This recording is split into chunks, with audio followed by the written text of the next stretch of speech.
You're with the Break-a-Leggers! And you're joining us back here at the Wolverhampton Grand, where we are catching the #1 UK tour of a show that's been around for a while, but we seem to have kept missing. Hugely successful, and that show is The Band! So stick around to find out how many stars, Whether it's break-a-leg or leg it.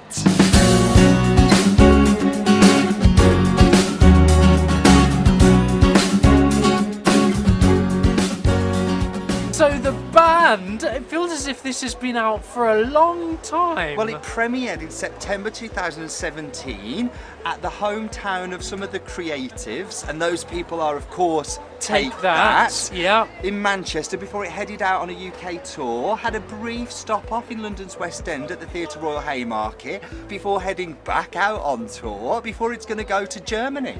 Okay. Because I imagine Take That were big in Germany, who knew? Big all over, I'm sure. Big all over. Now, some of the cast for this, they had a television show, didn't they? Absolutely right. The roles of the band members themselves were won through a reality TV talent show, Let It Shine, which ran on BBC One, presented by Graham Norton and Mel Gedroych, current star of Company in the West End. Check out our review for that. And it was judged by Take That frontman himself, Gary Barlow. Okay. Now, for those of you who don't know about this story, it's a jukebox musical featuring the music of Take That. So music and lyrics by them, but the book is by Tim Firth. Ooh. Yeah, so Tim Firth's other work includes Calendar Girls. Yeah. He did the film and the musical adaptation book for that.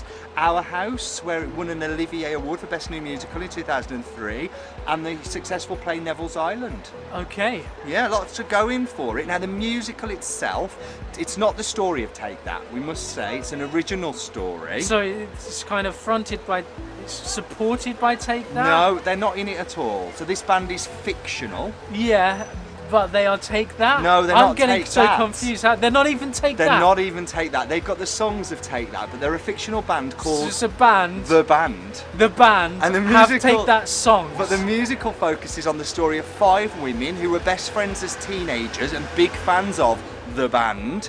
25 years goes by and they reunite to finally fulfill their dream of seeing the band live. But not Take That. But they're not Take That. But they do sing Take That. But they do sing Take Okay, That. right. Sounds a bit confusing, but I'm sure all will become apparent. I'm really looking forward to this. So, I've heard good things. yeah, let's see what we think. There's an interval, you'll be glad to know. It's about 2 hours 15 plus interval. Okay. So we'll catch you in an interval breakdown. And stick around to the end to hear our thoughts and find out how many stars. We've come to the interval, which means it is time for the Break-a-Leggers 30-second interval breakdown. Go! What do you think, start with you? I'm really enjoying it. I'm really surprised. I think the staging is magical. The characters are magical. I was a bit skeptical about how they can incorporate the music, but I'm really enjoying the music, the harmonies. I'm really enjoying it. How about you? I'm having the total opposite experience. There are times where I feel exactly like you. There are other times where I'm cringing. I don't know how I feel right now. I've never been so conflicted come the interval in a show. Ever, I don't think. But let's see what the second half brings. Maybe I'll be run out.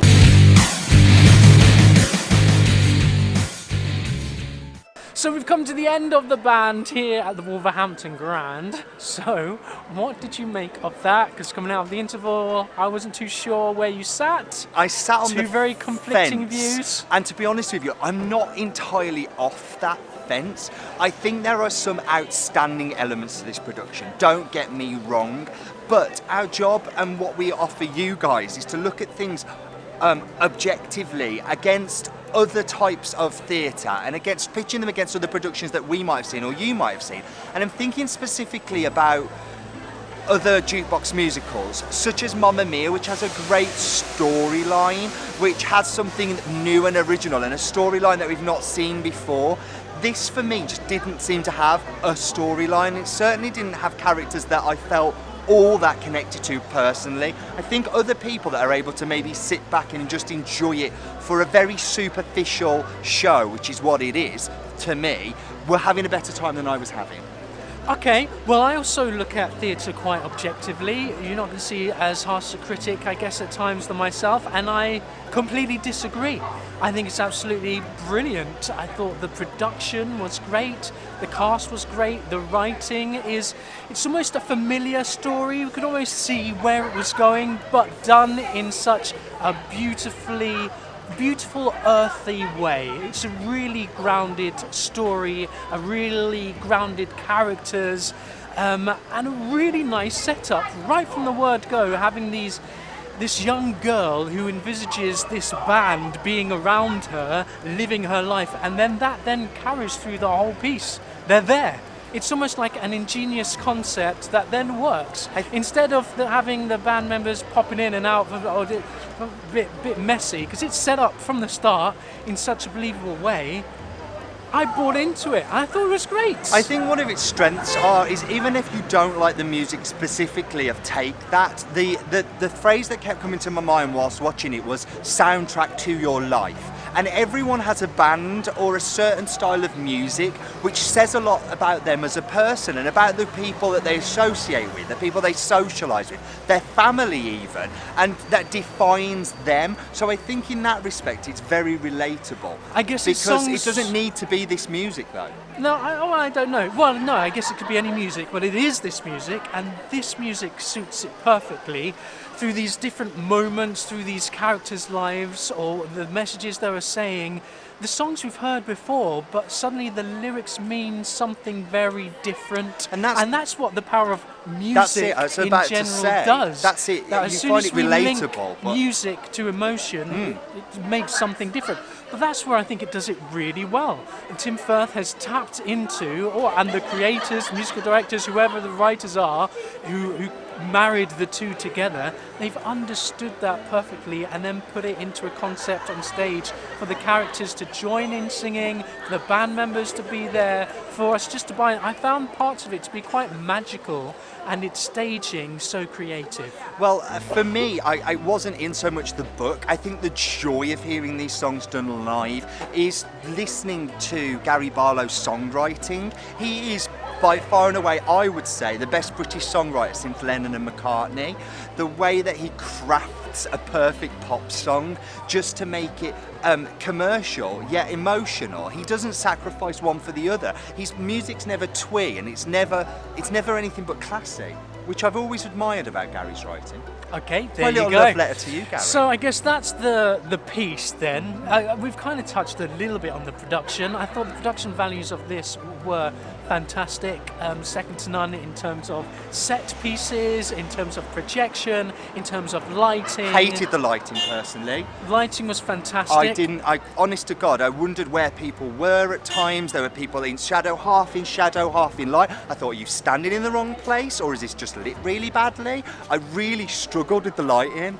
Lighting, some of the best lighting I've seen on tour, and it also couples really nicely. I must have been staring at the back. I must have been going on with you, because I just didn't. I honest to God, maybe a long the day. Lighting really, I lost points on lighting for me. Fantastic lighting design, wow. And at times Patrick Woodruff. It was actually as if I felt as couldn't if we do were, better. Must try harder. Who knew? I felt as if we were at a concert, and this was the production values that we would see in a proper big old Wembley concert. You've seen Take That live. Yeah, and so the production values that they've put into those concerts, I could see here. Like, really amazing stuff. It's a really odd thing to blur the line between tribute act, which is what this is, and musical theatre. You know, at times I was thinking these songs are great, but I've heard them before delivered by the actual band and maybe better. I just found it a bit weird, like I could have been seeing a tribute act at times, and I don't know how I feel about that. No, I don't know whether I've come for that. Now, the band isn't obviously Take That. So they don't sound as good. They've got their own style. They're very rehearsed. What it did pull out in this were the harmonies. Some lovely harmonies that sometimes go unnoticed in the production of the actual finished product of Take That songs. But you've got all these lovely backing vocals going on throughout the whole of the songs. Lovely harmony lines, and that's what really stood out for this as well. We did have an understudy on tonight. Instead of, are we going to move on to the people, to the performers? Why not? Let's move on to the performers. In the role of well, as one of the band members, Nick is the actor's name, Nick Carlsberg. He was off tonight, and instead we had Harry Fabulous Brown. And he was fabulous. 10 out of 10 for He was fabulous as well. picking your stage name, because I mean that's going to get you noticed in stage. What's it called? The Unity. No. Yeah, the What's the book? What's the book? Comment below. We haven't The mental book block. where the people Spotlight. Spotlight. There That's it is. Bloody hell, we both did it then. Talk about lighting. That's going to get you noticed in Spotlight. If you're fabulous, fabulous is my middle name. Yeah, he did a great job. But yeah, let's mention all the band: really nice. AJ, Curtis, Yazdan, and Sario. And boy, is this a busy show for them. Glorified set movers at times, aren't they? Because they're Blimey. lugging that set around. And they're popping out of here, there, and everywhere. Literally, they're running off in one costume, appearing somewhere else, a moment later in a completely different costume. This show is busy, busy, busy for them. Yeah, and how do they deliver? I found particularly Curtis, his voice is absolutely beautiful, great range. Yeah, I thought they all had their little moments to shine. Which is more than some members of Take That, because I couldn't pick out Howard's voice from a crowd, could you? Pass. But they all got their moments. They all which was got their really, moments. Really nice. So the band and themselves were good and busy. From the younger girl ensemble, who was there anyone? I mean, for me, Katie Clayton as Heather, comic timing.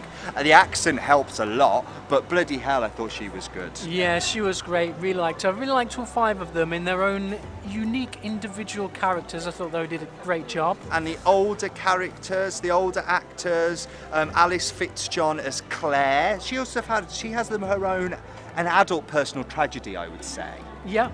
But manages to laugh at herself. I thought she was great. Thoroughly believable. All the characters are big and bold. I also really liked Rachel Lumbergh. In the role of Rachel. As Rachel, she's kind of like the that. lead female. I guess that's the kind of central character that we kind of follow. I thought she did great with that. Lovely comic timing, and also that sensitivity of more of those sensitive moments. I thought the acting was just beautifully crafted, which I must say must come down to the direction. Yeah, as direction well. by ex-EastEnder Jamie Mitchell, Jack Ryder, and Kim Gavin, who is a previous sort of choreographer, stager for Take That's work. So it makes sense that they would get together. And it felt as if it was saturated, as I keep saying, with that innovation and creativity. It was a really creative vision that I really enjoyed. Great.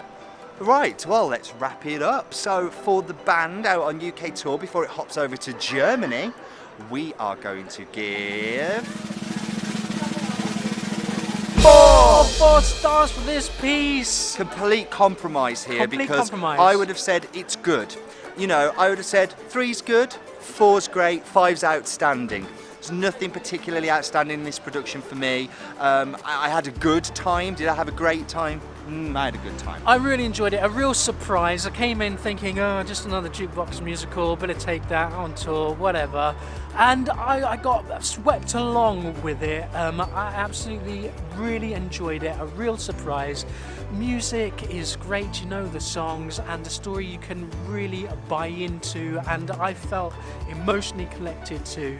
So I absolutely loved it. That's just what I think. And just what I think. What do you think? What did you think when you saw this? Yeah, let us know down below. It's been everywhere, so you've probably caught it somewhere or another.